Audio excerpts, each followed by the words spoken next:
I was so burnt out and felt so broken and like I had wasted my time. I had wasted my degree. I had wasted my money on all this education that I no longer needed. But instead of staying in that place, I decided to pursue coaching and I decided to pursue using my talents and my education. What a privilege to be able to do what you want to do. I know that as a factor here, but I also want to tell you how you can use the privilege that you may have from overcoming, from getting through things, from being dealt a really sometimes crappy hand and deciding that you're going to do something with the cards you were dealt. And if you're here watching this video, maybe you haven't had that much crazy stuff happen. That's okay too. But maybe you have, and you want to figure out what can I actually do to alchemize all of these things that I've been through into a career that's meaningful, into a life that's meaningful. Let's get into it. All right. So you know a little bit about my story. I got into career coaching. That was my very first kind of taste of coaching because I had been through this major career transition and I was young, 20 something living in DC at the time. Everybody was going through a major career transition all the time. So that's really where I focused the initial part of my career on before coming into IGC and of course expanding on the education component here. You want to think about what you're into, what your passions are, your purposes, all of that. And then also what do people actually need when it comes to coaching?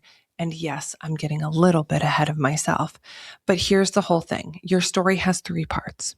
You got to know them all. And you got to really drill into which ones you actually believe you can have the greatest impact by sharing. You do not need to share every crappy thing that happened to you in life, especially if you haven't even fully processed it yet. I would leave that part out of the story for now, potentially. But you want to identify the struggle. What is something that you have been through? And if you're watching this being like, it's a ton of things, pick one to start, because a bunch of things does not turn into a coaching career. Okay.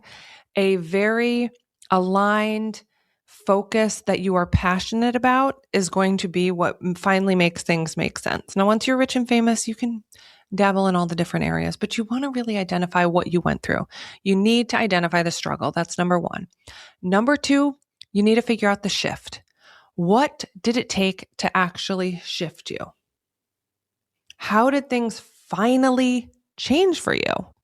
Number 3 is the solution. So what did you actually do to act differently? How did things change for you? If you can really zone in or get into those parts of your story, you're going to be able to use your story, use this transformation to be able to sell coaching, market coaching, share about coaching, lead people through a transformation. Obviously, I'm a stand for training. I believe that anyone that is influencing human life and decision-making should be trained to do so. But you can absolutely use your story as a foundation for your coaching career by identifying those 3 things first. If we're going back to my story, it was basically a story of burnout to setting boundaries and figuring out who I actually was and what I wanted, which resulted in a career pivot. I was able to talk about that story over and over and over again, whether it was marketing or at an event or even to individual potential clients, to share this transformation I went through and then how I help people do the same. So what you have to remember is that ultimately, people aren't paying for your past. They're paying for the future you can help them create. So while all of these stories in your past matters, we really want to extract the ones where you have gotten to a solution where you're currently embodying the change that you want to help other people with. All right. So think about that for yourself, because this is really what, and I've talked about this so many times on this channel, this is where your niche comes in.